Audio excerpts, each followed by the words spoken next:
The G7 Morass. Embattled leaders meet to focus on Ukraine. The G7 leaders are meeting between June 13th and 15th in the Italian city of Fasano, which marks the 50th summit. The leaders of the United States, Japan, Canada, France, Germany, Italy, the United Kingdom, as well as the non-member organization of the European Union attended the summit. As anticipated, the meeting centers on the Ukraine war, exploring ways to assist Ukraine, impose further sanctions on Russia, and to a lesser degree tackle issues related to migration and climate change. The summit invited not only the president of Ukraine, but also a sizable number of leaders from the global south, including Argentina, Brazil, and India, to improve relations in an area that is heavily influenced by China and Russia.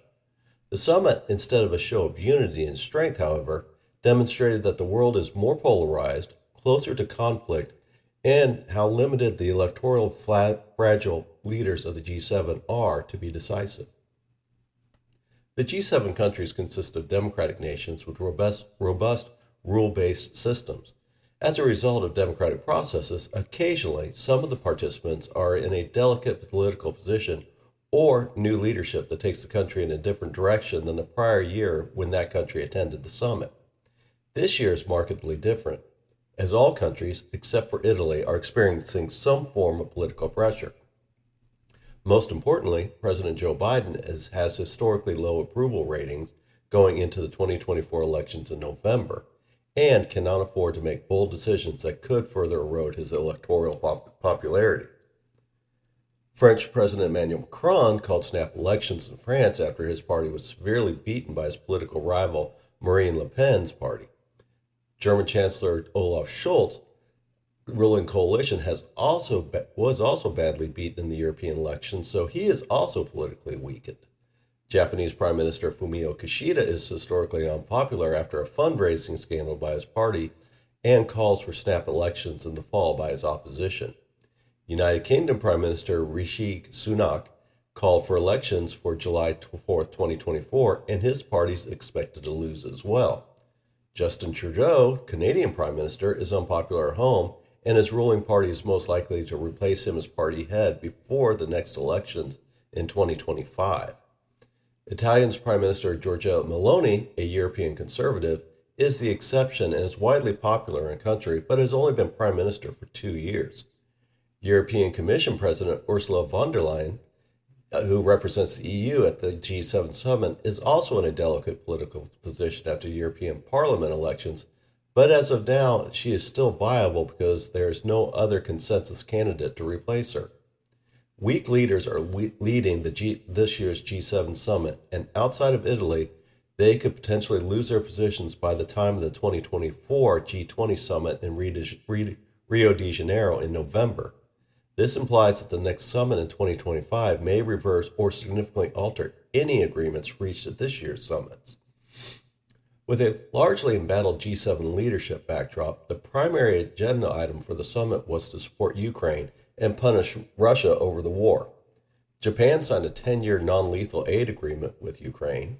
The United States also signed a 10-year agreement with Ukraine that commits the U.S. to providing weapons, including additional F-16s, ammunition, training, helping Ukraine grow its defense industry, and setting up intelligence sharing between the two nations.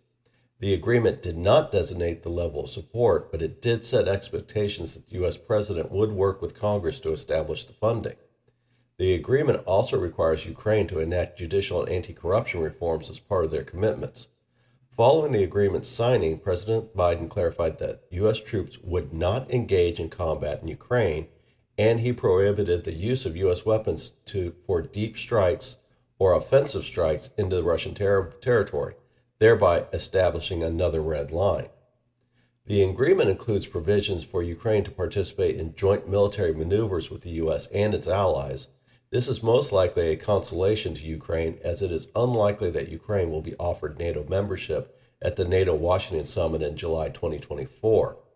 The U.S. likely wants to provide Ukraine with a swift route to NATO membership, but given NATO's requirement for unanimous consent and the ongoing war, this is not feasible at this time. The best alternative to NATO membership is an invitation to participate in maneuvers and other exercises.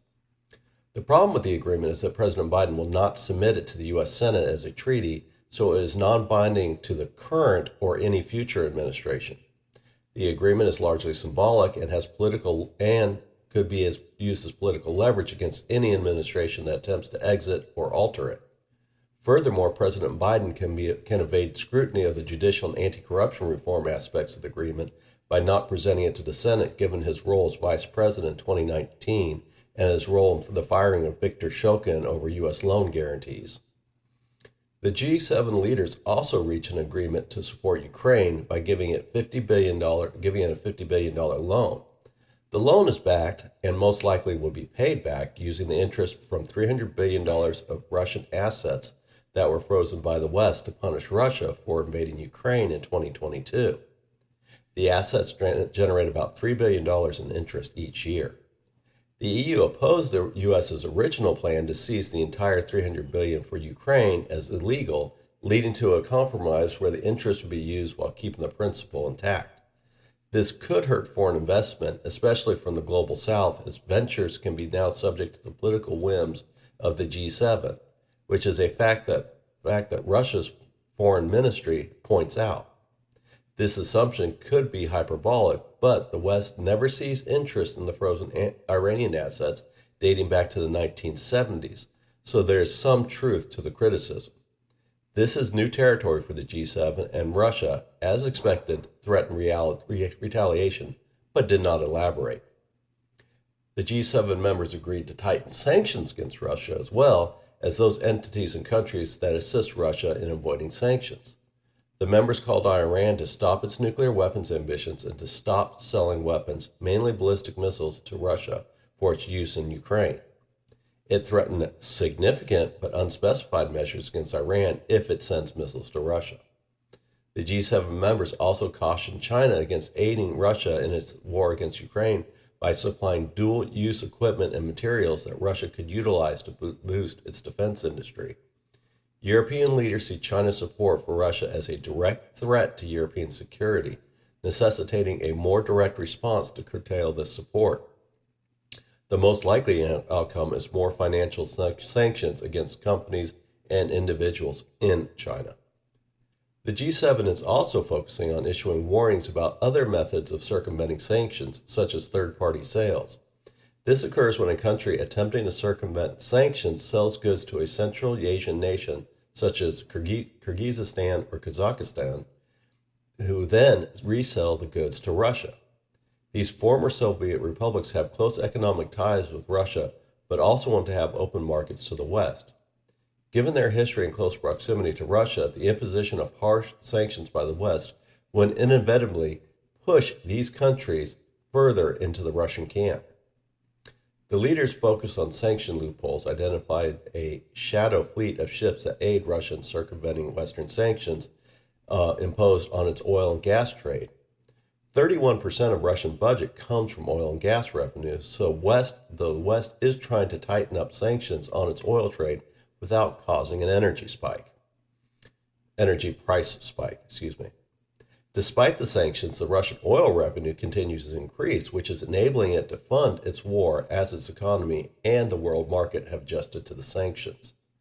The problem is that oil is fungible, and as long as the West wants to avoid an energy shortage or a price shock, it either has to convince other oil producers to increase production to compensate for lost Russian oil production, or it has to allow Russian oil to remain on the market and limit its actions to inconveniencing Russian distribution.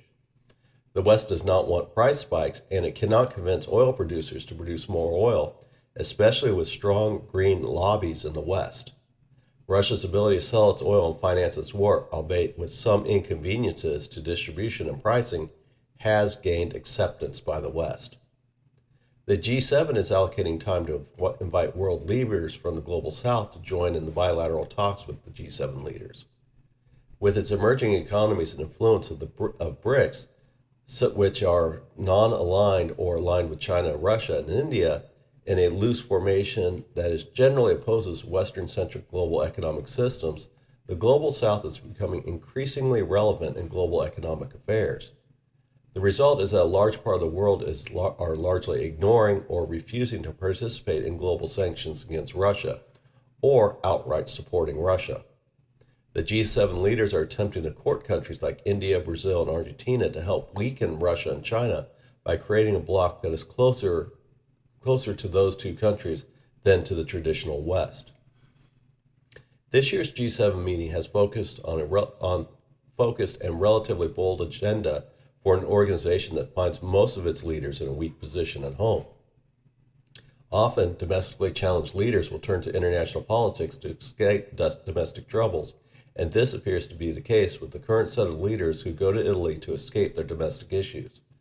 However, the G7 cannot completely escape their political realities, and their weak political positions means they cannot afford to take any bold action that may cause domestic economic pain for the constituents and negatively impact their electoral popularity. This means that despite bold talk and grandiose statements, the leaders of the G7 are not in a position to take additional serious action against Russia for fear of price shocks on the energy market or the loss of Chinese markets and foreign investment. The meeting seemed more of an attempt to keep Ukraine in the war and create incremental pressure to Russia to quit the war. Instead of offering incentives to attend peace talks, they are using pressure to force Russia to end the war. That is part of the saga that will play out in Switzerland this weekend.